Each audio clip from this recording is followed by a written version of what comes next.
आपने रिसेंटली देखा और सुना होगा कि सुप्रीम कोर्ट ने कई ऐसे जजमेंट्स दिए हैं जहां उन्होंने सीबीआई और ईडी के पावर्स को लिमिट किया है। साथ ही ऐसे केसेस में कुछ स्ट्रिक्ट गाइडलाइंस भी इंश्योर की है ताकि अक्यूज्ड के राइट्स को प्रोटेक्ट किया जा सके और प्रोलॉन्ग ट्रायल्स की सिचुएशन को अवॉइड किया जा सके। लेकिन सोचिए, कोर्ट का एक ऐसा फैसला जो जस्टिस देने के लिए दिया गया था खुद एक बड़ी डिबेट का शिकार बन गया। जुडिशरी और स्टेट के बीच की पावर बैलेंस को समझना बहुत जरूरी है, लेकिन जब जुडिशरी अपने ही बाउंड्रीज क्रॉस कर जाए तो सवाल उठते हैं, क्या ये सही था? दरअसल यहाँ हम सुप्रीम कोर्ट के एक रीसेंट डिसीजन जिसमें उन्होंने कलकत्ता हाई कोर्ट के एक ऑर्डर को सेट असाइड किया था उसकी बात कर रहे हैं। अब आप जानना तो जरूर चाहेंगे कि ऐसा कौन सा ऑर्डर कलकत्ता हाई कोर्ट ने पास किया था जिसे सुप्रीम कोर्ट ने सेट असाइड किया है, और ऑर्डर को सेट असाइड करते हुए कोर्ट पर क्यों उंगलियां उठने लगी है। साथ ही कुछ इश्यूज इन्फोर्समेंट डायरेक्टरेट के केस में भी काफी बार उठे हैं जहाँ एजेंसीज के मिसयूज होने का एलिगेशन लगता है। काफी लीडर्स और पॉलिटिकल फिगर्स का ये कहना है कि सीबीआई और ईडी जैसे एजेंसीज का मिसयूज होता है टू टारगेट स्पेसिफिक ग्रुप्स और अपोजिशन। एग्जाम्पल के लिए ममता बनर्जी ने बार बार कहा है कि बंगाल में ईडी और सीबीआई का प्रोब एक पॉलिटिकल वेंडेटा के अंडर किया जा रहा है। तो चलिए शुरू करते हैं सुप्रीम कोर्ट द्वारा रूल किए गए दो ऐसे ऑर्डर से जिन्होंने एक बार फिर से डिबेट छेड़ दी है। आपको बता दो कि सुप्रीम कोर्ट ने इन ऑर्डर्स में क्लियर किया है कि कब एक हाई कोर्ट को सीबीआई इन्वेस्टिगेशन को स्टेट के ऊपर प्रायोरिटाइज करना चाहिए। क्या ये हर केस में हो सकता है या सिर्फ कुछ खास सिचुएशंस में? सुप्रीम कोर्ट ने एक इम्पोर्टेंट डिसीजन में कलकत्ता हाई कोर्ट के ऑर्डर को सेट असाइड कर दिया है जो सीबीआई को एक प्रीलिमिनरी इन्वेस्टिगेशन करने का ऑर्डर दे रहा था regarding the recruitment and regularization of voluntary teachers in Gorkha territorial administration. पर इसमें प्रॉब्लम क्या थी? दरअसल सुप्रीम कोर्ट के हिसाब से हाई कोर्ट ने कोई सॉलिड रीजन नहीं दिया था कि क्यों स्टेट पुलिस की इन्वेस्टिगेशन अनफेयर या बायस थी। जस्टिस बीआर गवई ने अपनी जजमेंट में एक जरूरी बात को हाईलाइट किया था। The high court while exercising it's power under article 226 of the Constitution can entrust investigation to the CBI. However, for doing so, it has to come to a reasoning as to why it finds that investigation by state police is not fair or is partisan. Supreme Court ने कहा कि सिर्फ कुछ letters या complaints के basis पर इतना serious decision लेना जिसमें सीबीआई को इन्वॉल्व किया गया है काफी गलत है। ये कंट्रोवर्सी तब शुरू हुई जब कोलकाता हाई कोर्ट में एक रिट पिटीशन फाइल की गई थी जो जीटीए के अंदर वॉलंटरी टीचर्स की रिक्रूटमेंट और रेगुलराइजेशन पर सवाल उठा रही थी। एलिगेशंस आए थे कि वहाँ पर करप्शन, इरेगुलरिटीज और फेवरेटिज्म हो रहा है। सिंगल जज को कुछ लेटर्स मिले जिसमें इन इलीगल एक्टिविटीज का जिक्र था और इस वजह से जज ने सीबीआई को प्रीलिमिनरी इन्वेस्टिगेशन के लिए बुला लिया। लेकिन स्टेट ने इस डिसीजन को चैलेंज किया। स्टेट का कहना था कि लॉ एंड ऑर्डर स्टेट के हाथ में होता है और इसलिए ये उनका रिस्पॉन्सिबिलिटी बनता है कि वो कोई भी रॉन्ग डूइंग की इन्वेस्टिगेशन करे। स्टेट ने ऑलरेडी एक स्पेशल इन्वेस्टिगेशन टीम बना दी थी और एफआईआर भी रजिस्टर कर ली थी, तो सीबीआई का प्रोब अननेसेसरी और ओवररीच था। सीनियर एडवोकेट नीरज किशन कौल जो स्टेट को रिप्रेजेंट कर रहे थे, उन्होंने आर्ग्यू किया,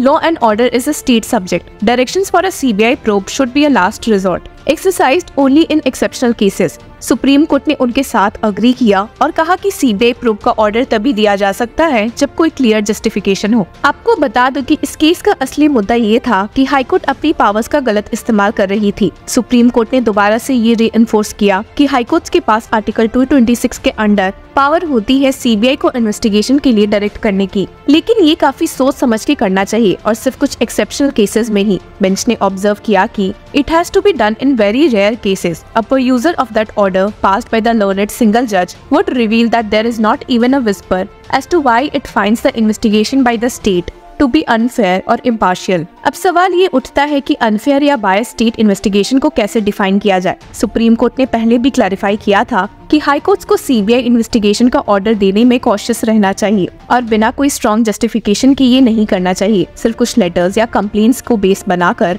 ऐसे डिसीजंस लेना काफी गलत है। सुप्रीम कोर्ट ने सिंगल जज और डिवीजन बेंच के ऑर्डर्स को क्वॉश कर दिया और कहा कि ऐसे डिसीजंस सिर्फ तब लेने चाहिए जब कंपेलिंग रीजंस हो। कोर्ट ने कहा, for the very same reasons the order passed by the learned division bench is also not sustainable in law. अब जैसे कि हमने शुरू में कहा था कि ये इशू इन्फोर्समेंट डायरेक्टरेट के केसेस में भी काफी बार उठा है जहां एजेंसीज का मिसयूज होने का एलिगेशंस लगता है। काफी लीडर्स और पॉलिटिकल फिगर्स का ये कहना है कि सीबीआई और ईडी जैसे एजेंसीज का मिसयूज होता है टू टारगेट स्पेसिफिक ग्रुप्स और अपोजिशन। सुप्रीम कोर्ट ने रिसेंट में ईडी के केसेस के रिलेटेड भी कुछ कहा था कि एजेंसी को अपना फोकस इम्प्रूव करना चाहिए और क्वालिटी ऑफ प्रोसिक्यूशन पर ध्यान देना चाहिए। ये बात सुप्रीम कोर्ट ने PMLA Prevention of Money Laundering Act cases के कन्विक्शन रेट पर कमेंट करते हुए कही थी। कोर्ट ने कहा था, the ED should not focus on the quantity of cases it is filing but on the quality of its investigation and prosecution, especially when conviction rates are abysmally low. ED cases में भी High Court या Supreme Court को CBI जैसा restraint दिखाना चाहिए ताकि किसी भी पॉलिटिकल या बायस्ड प्रोब को अवॉइड किया जा सके। सिर्फ ये कह देना कि एजेंसी की तरफ से प्रोब हो रहा है अनबायस्ड होने की गारंटी नहीं होती। ये भी प्रूव करना जरूरी होता है कि इन्वेस्टिगेशन काफी न्यूट्रल और फेयर तरीके से हो रही है। इंटरेस्टिंग बात यह है कि ये पहली बार नहीं है जब कोर्ट्स को स्टेट इन्वेस्टिगेशंस का मैटर में इंटरवेन करना पड़ा हो। एक और इंसिडेंट में दिल्ली हाई कोर्ट ने recently Madhya Pradesh high court के ऑर्डर को स्टे किया था, जो सिविल जज रिक्रूटमेंट प्रोसेस से कैंडिडेट्स को एक्सक्लूड करने के लिए दिया गया था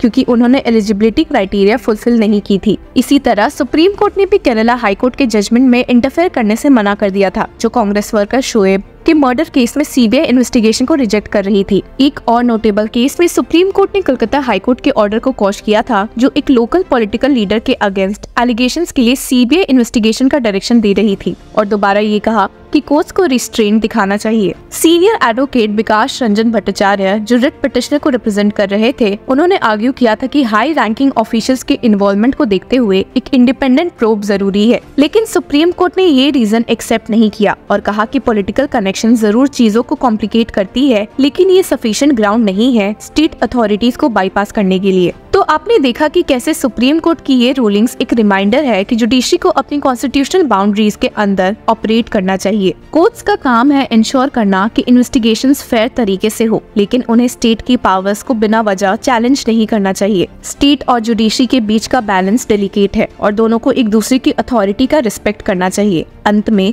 कोर्ट ने कलकत्ता हाई कोर्ट के ऑर्डर्स को क्वॉश कर दिया और स्टेट को इन्वेस्टिगेशन रिज्यूम करने की परमिशन दे दी, लेकिन जुडिशरी के नजर में ये डिसीजन सिर्फ जीटीए रिक्रूटमेंट स्कैम के लिए स्पेसिफिक नहीं है, बल्कि आगे के सिमिलर केसेस के लिए भी इम्प्लीकेशंस रखता है, जहां जुडिशरी को स्टेट मैटर्स में इंटरवेन करने का टेम्पटेशन हो सकता है। जस्टिस गवाई की कंक्लूडिंग रिमार्क्स शायद इस रूलिंग का एसेंस सबसे बेहतर समराइज करते हैं। The law is very settled, no doubt under article 226 the High Court can direct an investigation to be entrusted to CBI, but it has to come to reasons and it has to be done in a very rare case. ऐसे cases ने दिखाया है कि checks and balances कितने जरूरी होते हैं ताकि जस्टिस हो, और इक्वली इम्पोर्टेंट ताकि जस्टिस ओवर नहीं हो। What are your views on this? Share with us and keep following Law Chakra.